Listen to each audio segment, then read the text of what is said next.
everyone, it's time for us to go and take a look at the Magic Trackpad 1 and see if this particular trackpad is still worth buying in 2024. Now, the thing I would definitely tell you with this particular trackpad, I was a fan of it when it first came out, but I never really used it. Still to this day, for the most part, I'm not really the one to go ahead and use this trackpad on an everyday basis, even though I own it, because I love the successor of this trackpad way more. The Magic Trackpad 2 is a significantly better trackpad than this thing, and I could not recommend that trackpad enough. So if you're in the market and you're wanting to go and get a trackpad, please get the Magic Trackpad 2. It is significantly better. I think almost every single device that supports the Magic Trackpad 1 that's still supported with software can support the Magic Trackpad 2. So please just do yourself a favor. It's definitely worth it to go and upgrade to that machine, and I couldn't recommend it enough. So if you want to pick it up, links will be down in the description. You can get it from there, and you can help support the channel at the same time.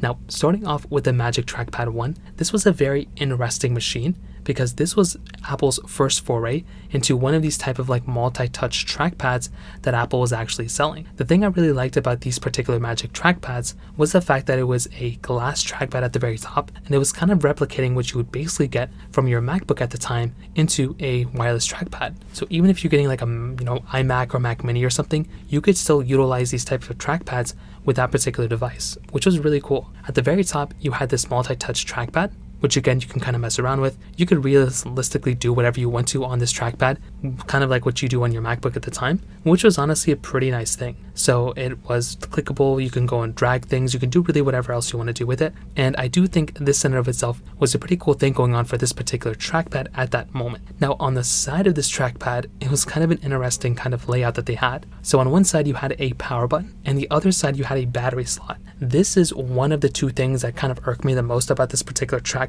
that you have to go and continuously replace the batteries on this thing. Now you can always get like rechargeable batteries and throw them in here if you want to, so you don't have to replace the batteries necessarily, but it is still kind of an annoying process if you have to go through and just continuously go through and just replace the batteries on this thing. This would be, in my opinion, one of the biggest downsides of buying this particular trackpad.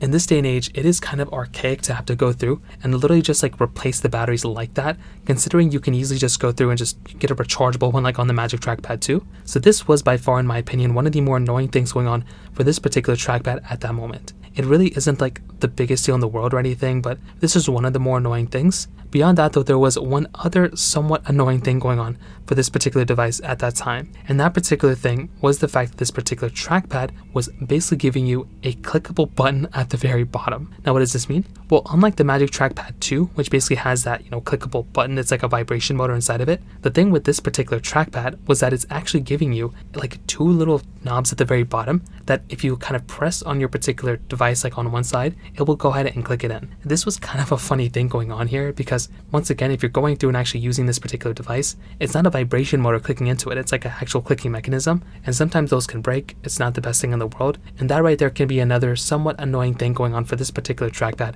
at that moment. So that right there is like another big thing to keep in mind here too. Beyond that though, I will say for the all intents and purposes, whatever you kind of use with this particular trackpad, it would basically do whatever you threw at it. It can go ahead and allow you to kind of use it as a trackpad against your other machines. And this is a really, really nice thing going on here because you can easily just go through and just use this thing as you normally would. And I actually did like that a lot. So this in and of itself, once again, is a very, very nice trackpad for when it came out and how it was used kind of after the moment. But I will tell you, one of the issues that I had with this trackpad at that moment was the fact that I had to continuously replace the battery.